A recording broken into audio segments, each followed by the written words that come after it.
In this episode of That Was the Moment, my guest Don shares their very personal journey of navigating gender nonconformity and embracing their non-binary identity. Don reflects on the inner struggle of living according to societal expectations, the courage it took to come out, and the healing power of support, self-acceptance, and community. I'm your host, Dashankar, and you're listening to That Was the Moment I Realized coming out actually meant letting people in. My guest today is Don Mamone. Don is a speaker, identity coach, and consultant, teaching audiences and clients how to reach their maximum potential and impact by discovering and embracing their true identity and supporting companies dedicated to safe spaces that support unapologetic authenticity. Thank you so much for being here, Don. Thank you for having me, Dashanka. It's lovely to be here. Why don't we get straight into it and tell me about what life was like before your moment? My goodness, what a great question. I would describe my life before that moment as sort of blissful ignorance. I had convinced myself that I would just live the life that I was supposed to live and show up exactly as I was expected to and do all the things that was expected of me from a very young age, because I realized that little boys didn't do certain things that were very natural and very comfortable and very fulfilling for me. And so in my book, I explain it from the narrative. It was 1980 something, and I was playing in my aunt's basement or with my cousins, and I had this affinity for and great comfort in doing the things that were both masculine and feminine, or male and female. And when you're a little kid, that's okay, right? We all kind of play together. And for most people, it's, you're drinking imaginary tea and you're playing dress up and it's all fun and games. But then there became a time when suddenly it wasn't okay to do those things anymore. And it was in that moment that I said, okay, well, I suppose I'll just be the person that the world expects me to be. It was a fine existence. When I looked in the mirror, I saw the man that I was supposed to be, and I was ticking all the boxes. I was largely very successful. I'd met a wife, I'd started a business, we had a baby, and everything was great right up until it wasn't. I've had a similar conversation with other guests on the show that conformity or the ticking off the boxes, almost like everyone is told this is the path. And if you're born a man, this is what you do. You're born a woman, this is what you do. And you just follow that path. That innate need for us to just belong as humans Mm-hmm. means that we sometimes just ignore ourselves because we want to fit in, whether that's by wearing the same things our friends wear, but we don't actually want to wear that. It could be as little as that, but that human desire to Mm-hmm. belong is just so, so strong. Yeah, it's remarkable because it actually was a really beautiful experience that I had, where when I did start living in my authenticity and unraveling who I got to be and how I was going to be that, the thing that I heard frequently was, I see myself in your story, Mm. but it very rarely had to do with gender identity. Sometimes it did, but a lot of the times it was just, I felt as though I needed to do these things and be this person and act this way in order to sort of survive. And one of the realizations I had at one point, Dashanka, was that, like, in conformity, we're really choosing safety. Mhm. And Yeah. that's a very, very common experience amongst humans. They just need to find that community, to find that safety. And oftentimes, unfortunately, it requires you to conform. Why don't you tell us about your moment? My goodness. So it was 2017 and it was summertime. And I had this realization that I had to have a conversation with my wife, because about 9 months earlier, we welcomed the most precious little gift on the planet into the world. And that's my daughter, Frankie. She was born in October. And after her birth, I started to experience what I would describe as sort of acute anxiety. I've existed in spaces with lots of pressure and I've been able to navigate those things. I'm an entrepreneur. I worked in corporate America. This was very different. I was having a very physical reaction that I would describe as fluctuating mood, anxiety, some depression, some stress. Just, it was this physical manifestation. And I thought, well, maybe part of this is just being a parent. Being a parent's a very hard thing. You're responsible to keep another human being alive, and they're tiny and fragile. And so I kind of pushed it out of my mind, but it kept sort of escalating until I realized what it was. I started to have this realization that I loved this creature more than anything, and I was responsible for her. And if I taught her that this is the way to exist in life, I would teach her that it would be okay to manufacture a version of yourself, live that truth rather than your own truth, like who you are. And I knew I would never love her any less. I knew she could be anything she wanted, love anybody she wanted, all those things. But if I didn't live that way myself, children have a way of sort of sniffing out inauthenticity. And so in that summer, I took my wife aside after a very, very difficult journey of how do I have this conversation with someone after having not have it with anybody for 41 years. It was 41 years when I distinguished the difference between coming out and letting someone in. Mm. So my moment, as you describe it, is I let someone in, and that was my wife. And I told her there was something different about me through the sobs and the ugly crying and the fear. And Deshanka, I say that I kind of won the karmic lottery of spouses. My wife was, I think, confused, and there was a lot of words that were being said by me that didn't necessarily make a lot of sense because I didn't know a lot about who I was or how I wanted to be that thing. And she basically kind of was very loving and accepting to the degree where she just basically said, "You're my person. And we've gotten through all these other things together. We're going to get through this together." And that was the moment when I didn't feel alone anymore. And it was from that point forward that I started down that path to sort of unapologetic authenticity. And she was my bridge. She was my bridge to get me from the person I was pretending to be to that gateway, the start of the path to the person that I get to be. Wow. Wow, that is amazing. And we're just going to talk about her for a sec because yeah, that's huge. I'm putting myself in her shoes and I don't know if my partner were to tell me that. I don't know how I would feel. I guess you don't until it's actually happening to you. Yeah, and everybody's on their own journey. And I Mm, think that that's why it was so hard for me, Deshanka, was I was prepared.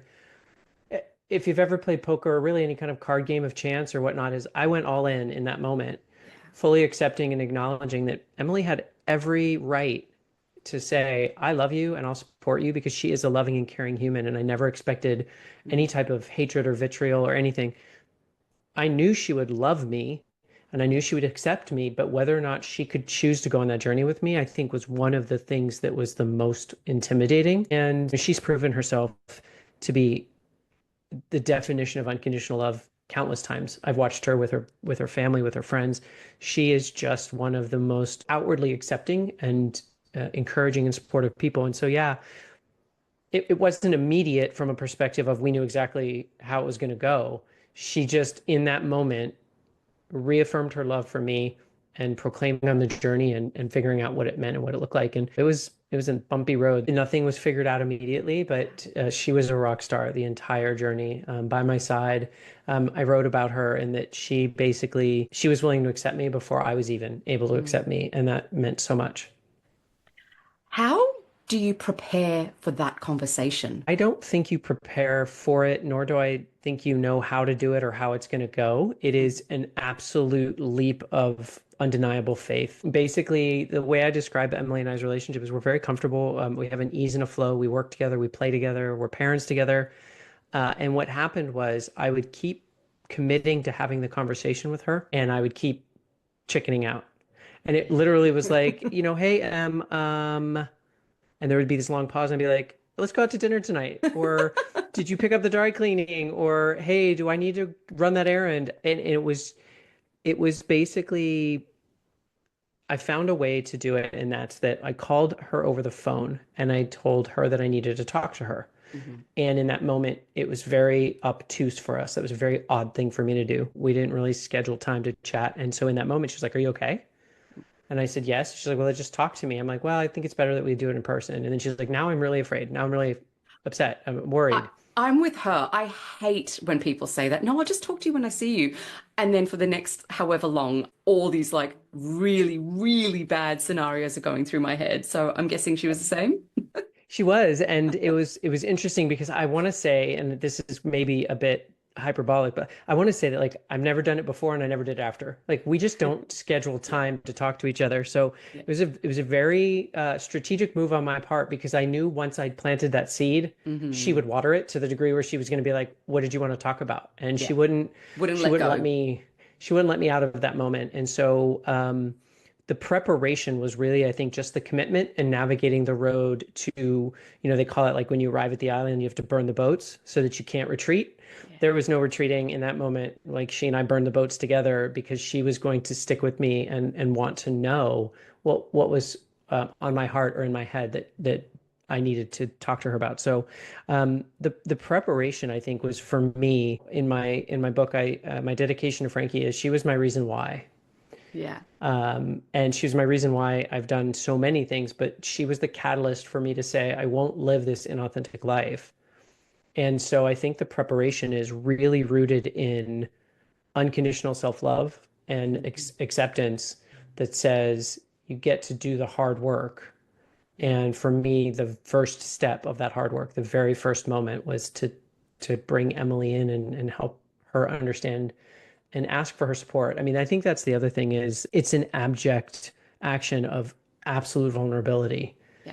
to say something to a person that you feel is that raw, that close to you, that something you've never shared. And so I think in that moment of vulnerability, you're really asking for a lifeline. You're asking for that person to support you. And so I do talk quite a bit in the book about choosing very carefully who you let in because it's not how much the person loves you. It's not about them, even though they're on their own journey. In that moment, you need the person in your life that's going to be the most unconditionally loving and accepting and is capable of making that moment all about you. And Emily was that person for me. That must have been such a relief. It was, I mean, it was such a defining moment. Now, I will say, up until that point in my life, it was by far and away the hardest thing I'd ever done. And it was sort of a congratulations, I'm sorry kind of moment. It's like, hey, congratulations, you did this thing, and I'm sorry because what you're about to go through is It's, quite the yeah. gauntlet. Yeah. And so like letting her in and starting that journey to figuring out who I was such a relief. It was a breath of undeniable fresh air, but ironically, shortly thereafter, it's like, okay, great, I did this thing. I have now sort of an ally, someone that can support me and love me, but what next? What now? Well, It was very challenging. that was going to be my question. So you've had this conversation with Emily, and what do you do next? What's the next step? It was really interesting. I would describe it as like deliberate practice. In the book, I said that I put on like the most beautiful set of blinders you've ever seen. And I started to go through life, and many of the things that we as a society and as humans do to sort of navigate our way through life, our expectations, things that we learn, things that we use to evaluate. I ignored them all to a degree, of course, right? I Yeah. was still socially participating. And so there was a part of me that was like, okay, well, I'm going to live in sort of tandem, right? I'm figuring this out at the same time, just kind of idling along. Mhm. But I worried less about the things that were conventional, the things that were supposed to be and expected to be. And I started listening almost like singularly to what felt right, not what felt good, not Yeah. what I didn't pleasure seek. It wasn't about joy per se. Yeah. It was more about alignment, if I had to say. So as a non-binary, gender non-conforming person, a lot of my figuring out and coming out was about gender expression, clothing, hair, makeup, accessories. Just a perfect example would be every single day I would choose what to wear based wholly on what felt right. And if it was something that was inconvenient for someone else, if it was something that scared me, if it was something that took courage, I did it anyway. And it was just replayed out over and over again in a bunch of different sort of arenas. But that's basically how I figured it out is it got a little easier, a little easier, a little easier. And then at some point it became no longer really an act of courage, but just like an act of existence. And how did the world around you react? And at what point did you go out further than Emily? So telling other friends, family, colleagues, how did that process work? So I told some of our closest friends because, and just to give your listeners some context, a lot of this exploration was happening during the global pandemic, where we weren't seeing people all the time and we weren't like interacting with them other than through a two-dimensional screen like we are right now. So that was interesting from a perspective. It gave me a lot of sort of freedom Mm. to not think about, but what about this and what about that? But what started to happen is the world opened back up. People started to see me again. And in three dimensions, I looked different. I was expressing myself differently. I'd grown out my hair. People were now routinely getting haircuts, and it wasn't so much a concern anymore. And I opted not to get my haircut. In fact, the last time I had like a short, high and tight male haircut was the March of 2020, and I never looked back. We started kind of letting people in, friends and family, a lot of times through phone calls because it was still sort of Mhm. the lingering effects of the pandemic. And then from there, it became a proclamation. It was August of 2017 that I let Emily in, and then my 4-year journey ended on April of 2021. So about 4 years later, I basically started emailing people. I posted online my change in pronouns with very little explanation of what that meant, sort of as a way of making a statement without an exclamation, because I don't believe that our identity really requires explanation. Some people reached out and said, I don't know exactly what this means. Will you educate me? And I knew that those were my people. They cared enough to take the time. In my circle, I'm largely surrounded by loving, caring, open-minded, open-hearted people. I think there were some people outside of that bullseye that Mm. were less tolerant, confused. I heard some notions and some things that didn't really have much of an impact on me. Um, the world has now lost its mind when it comes to transgender, gender nonconforming, and non-binary people. Um, and so that's a whole nother conversation or a whole nother part of the conversation. But I felt very seen, very loved, very welcomed, and that was incredibly reassuring to me. And I learned some lessons about boundaries and expectations, Mhm. and so it was a struggle, but in the end, there was a lot of really beautiful relationship keeping and communication.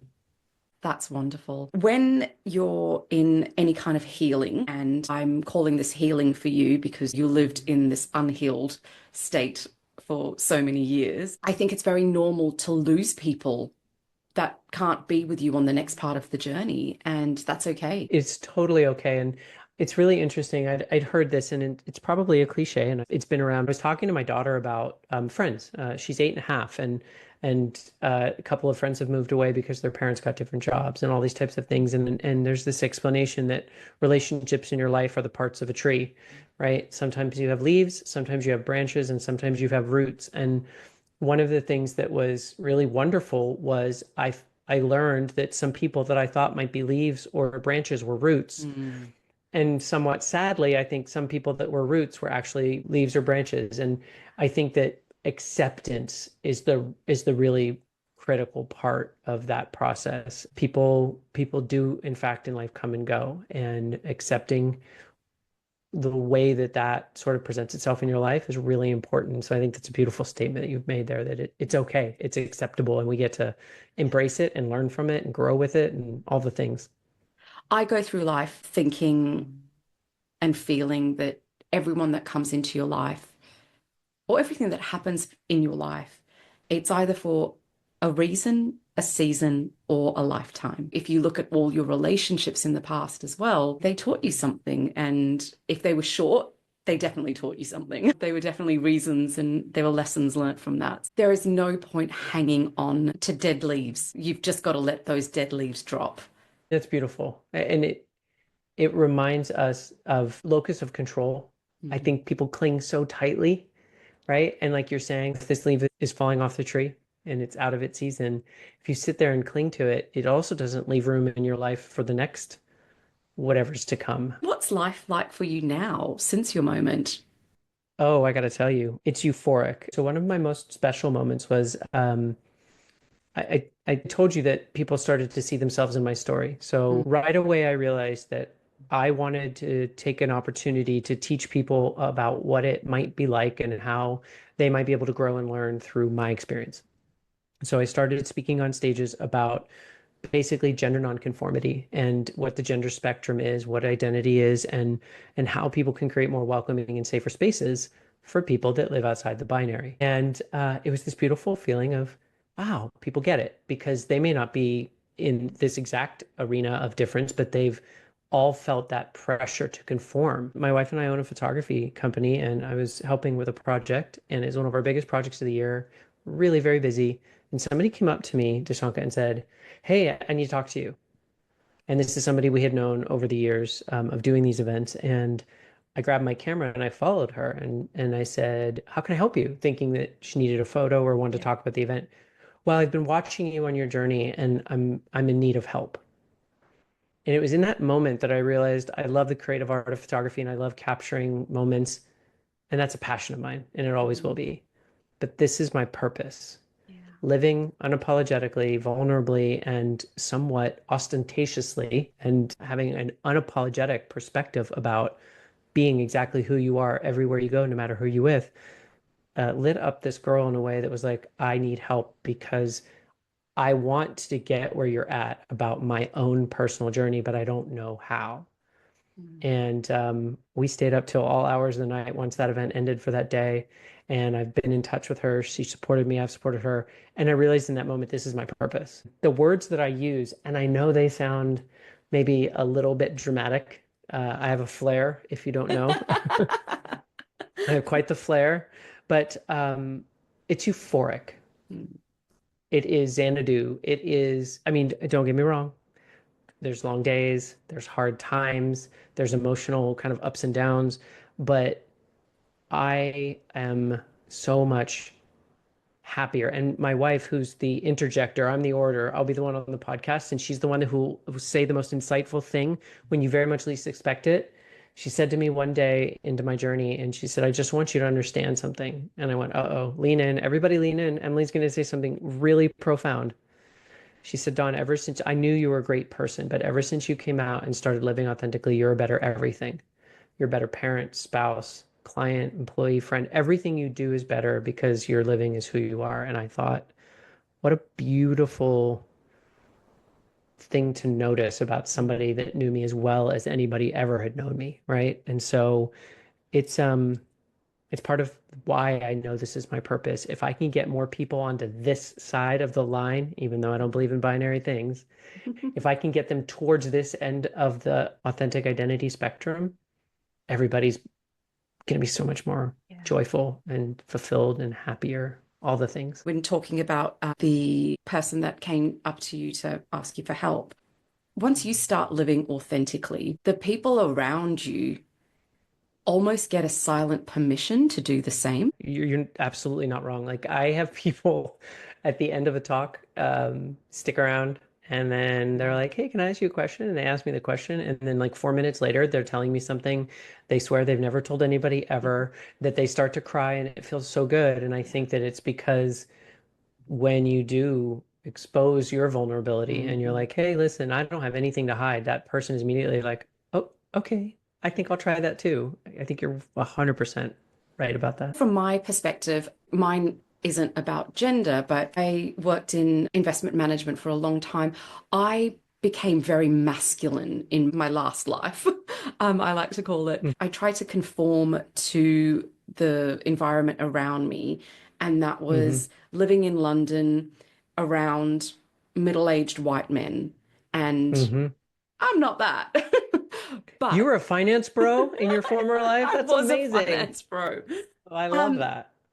and I remember my moment was thinking, I don't like this person. Like, who is this Mm-hmm. person? And that was very much I had to unlearn all of that stuff that I just created this person because I wanted to fit in and I wanted to belong and maybe I enjoyed it at the beginning because it was different. Sure. Yeah. And then it just became my persona and I didn't like it. And acknowledgement is one of the hardest things because there's all these psychological things around it, like the sunk cost bias. Like, well, I've done all this work to get where I am, and I guess I just have to live this. And I think that's the irony, Dashenka. Like, there's a number of people that I meet that think it's small, right? My favorite is actually, and just because you're talking about like living in a finance bro world, podcast air quotes, we're sort of making light of that, but we accommodate for the environment.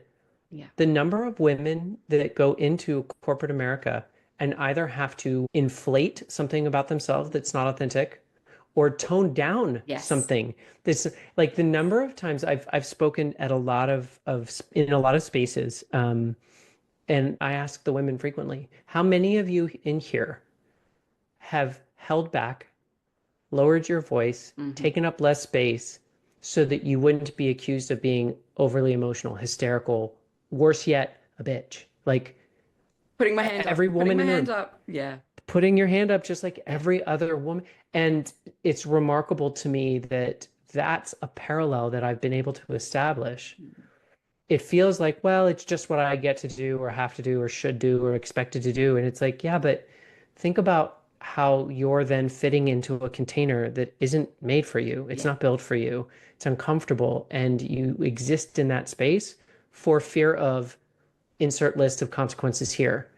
And that's just not a fair existence. That's not an existence that I would want or expect for anyone. And so suddenly I get these messages that's like, I spoke up and I was loud and they Yeah. didn't like it and I didn't care. Like it's Yeah. really it's very empowering. So I'm glad that you noticed it. I'm glad that you accepted it and decided to shift change because the person I've met here today, I mean, I would literally, if somebody was like, well, describe her, I would be like Mother Earth, like I love that. natural beauty is the sound of your Yeah. voice could lull me to sleep. It would be literally like as far away from like overly masculine Hmm. manufactured. Like, so Yeah. you've clearly course corrected and I'm here for it. Yeah.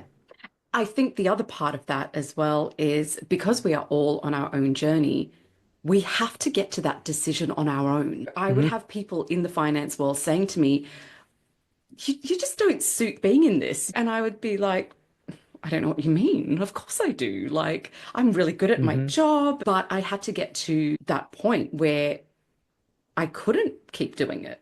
And Yeah, everyone gets to that point at a different point in time. it's very enlightening and it's very profound on your part. I think that the who we are is oftentimes directed by what you're expected, what's supposed to, all those types of guidance. How we do is the Mhm. same, right? Like Yeah. the number of times I'll give someone that I'm coaching a homework assignment and the response I get is littered in self-deprecating. I didn't do it fast enough. I don't think I did this right. Da da da Mhm. da. And my immediate response is you get to do this in your own pace, at your own time, and in your own way. The response of, oh, I got sidetracked and I didn't do this fast enough or well enough. I didn't tell you how fast to do it or how well you needed to do it. I just, your commitment was all I was really looking for. And so I think it's a beautiful thing for you to remind folks, your listeners, people continue to do or be who they are until they're done, Yeah. until they don't want to. And someone telling you you should or shouldn't do this, it's not, that's not your catalyst. Your catalyst comes from inside. Yeah. What advice would you give to someone listening um, that is feeling the way that you felt? So maybe they've always felt that they didn't fit into this male, female, or they didn't fit into the box that they're currently in. And Mm. that might be because of gender, that might be because of occupation. What advice would you give to them? This sounds like a shameless plug, but it's really not. I wrote a book last year, and the reason I wrote the book is because it's so easily consumed and widely accessible. And so my first like tactical thing would be to go out and find a copy of the book, ebook, audiobook, whatever. And I'm sure you can put that in the show notes for people. Yeah, I'll do that. Because here's the thing. People are overserved a helping of humility Mhm. at a very young age. And they have this thing that Freud taught us all about, and we have to go all the way back to like high school or early college psychology. We have this thing called our ego. And we use ego like somebody who's conceited in today's conversations. But what your ego's job is really is to protect you. Mhm. Okay. And so for me, just as an anecdotal reference, so you all understand, my ego stopped me from being who I was, even after I acknowledged and let Emily in. It was this excruciatingly large journey because the voice inside of your head, the one that you hear all the time, that is relentlessly critical and hard on you, that's essentially your ego trying to protect you. Don, don't you're not allowed to wear that. Don't go outside in that. People are going to point at you, laugh at you, you're going to lose jobs. This is going to be harder on Emily and Frankie because of Mhm. you. Don't do it. And so, my advice to everybody listening is to remember that humility is best acquired and consumed in very small doses. You get to show up, shine bright, be loud, be clear, and take up massive space. And the ego that you feel and the fear that it creates gets to sit in the back seat. And unfortunately, we let it drive way too often. So what you do is you take the wheel, you put your ego and your fear in the back seat because they get to come along for the ride. They're well intended, but they're like kids. You don't let them drive. They sit in the back seat. So once you can figure out how to do that, then you're in the driver's seat and you're going to get further, faster on that journey towards becoming the person who you know you genuinely get to be and who you are. Um, and you'll end up over in that place of euphoria that I'm so happily existing in. So yeah, that's I think the most concise way I could say it. Amazing. One final question for you. If you could be remembered by one word, what would that word be? Safety. And what does safety mean for you?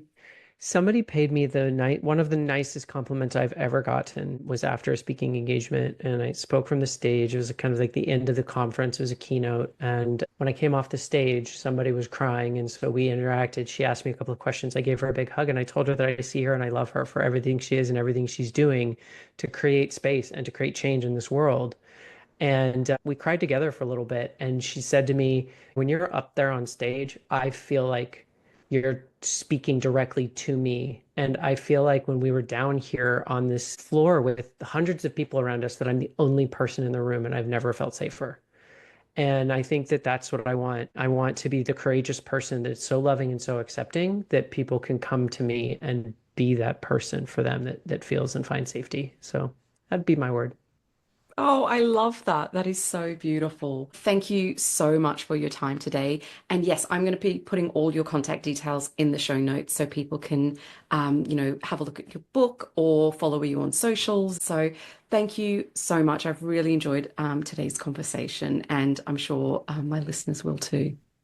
Thank you so much for the invitation. It was just a lovely chat. Thank you for listening.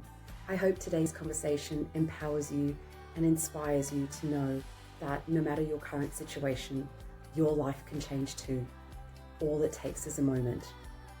If you enjoyed this episode, please subscribe, rate, and share it with a friend.